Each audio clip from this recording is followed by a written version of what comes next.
Alright, my friends, it is day 27, and that is the final cardio day.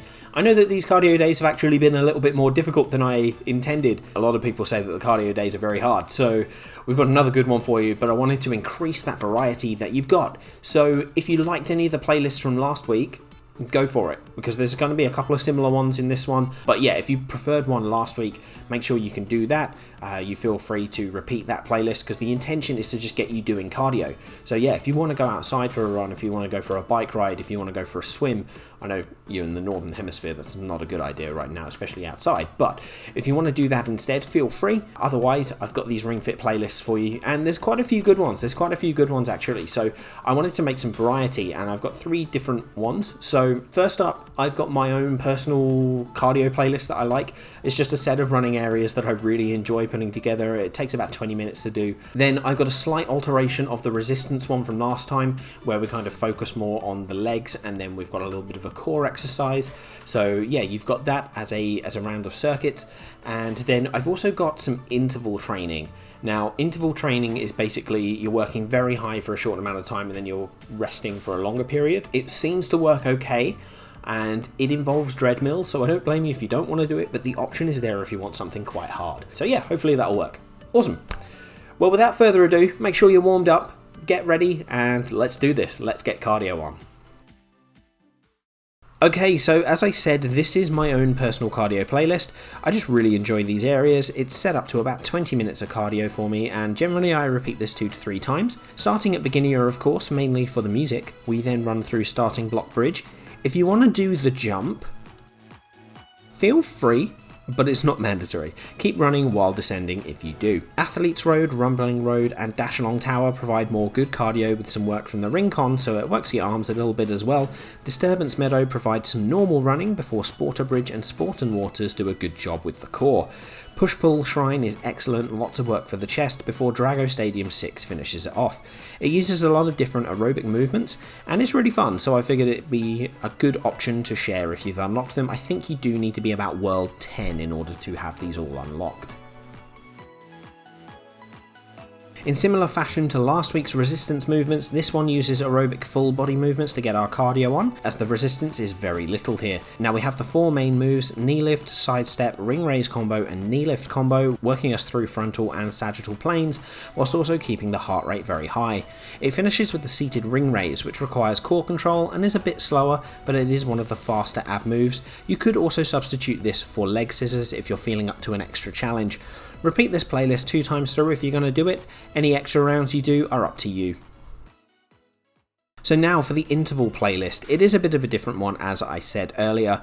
We do a slower cardio area before a round of treadmill, which involves sprints and sudden bursts before an aerobic resistance movement to be performed with high intensity. We then have the next round straight away or after 30 seconds rest, your call, with the slower cardio area being a gentle pace to help recover actively. Sounds good? So round 1 is beginner, treadmill, and knee lift. Knee lift is great as a warm-up move in general, so it makes sense to have it used in the first round. Second round is disturbance meadow, treadmill, and sidestep. The sidestep changes things a little bit for the ankles, helping with some dynamism in the playlist. Finally, we have transient temple, treadmill, and ring raise combo to finish. You'll note that the 3 cardio areas are the easier ones from the start of the game and are roughly the same distance and time too. Finish out with another round of beginner as some recovery. Now, as far as repeat, it is up to you. With intervals, we want to go all out for those hard areas, so I'd say no more than 3 times through in total, so 9 hard intervals, but judge depending on your fitness level, okay? Well, there you go. I really love my cardio days. I hope you do too. I hope you will anyway. Wanted to give you some nice variety, because that's the thing with cardio, it can be really boring, so doing something that you like is definitely worth it. Now, make sure that you have something nutritious to eat, rehydrate as well, make sure you replace those lost electrolytes, and let's get into today's Fit Fact, which is about caffeine and exercise. Is taking caffeine before exercise actually a good idea? Look, we all like a pick-me-up. Caffeinated beverages, very popular. Caffeine does have a few effects on the body, and it can actually have a beneficial effect before exercise. Looking through some sources, and I'll have some in the references down below in the description, there are actually some benefits to using caffeine before a workout. It can help slightly suppress the feeling of pain, which means that you can work out at a higher intensity, kind of similar to the thing with the music a few days ago. if you do have caffeine in your system, you're going to be able to work at a higher perceived exertion level. Now, it can assist in microcirculation, which is essentially getting oxygen through the veins into the capillaries so it can get into your muscles better, so you can fuel them better. And it has been shown to increase calorie burn post-exercise as well, which is fantastic, especially if you're into weight loss. So there's a lot of decent benefits there, but is there an optimal time to take it? Apparently it's 45 minutes before working out, which is pretty good to know. And it is a non-sugary one, so making sure that you're having like a black coffee or something like that is better than chugging a can of Coke or something. You're going to get that, but you're going to get that massive sugar hit, which is not going to be good for you. The carbonated beverage, blah blah blah. So yeah, it's pretty cool. So if you're going to do that, awesome. Make sure you're taking your caffeine in a healthy sense, a healthy way of taking the caffeine.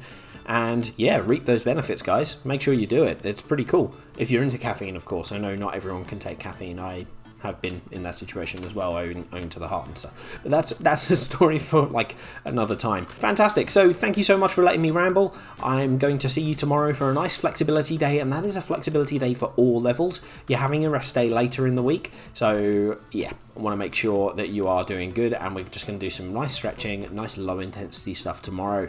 Sounds good? Excellent. I'm going to see you tomorrow. Take care.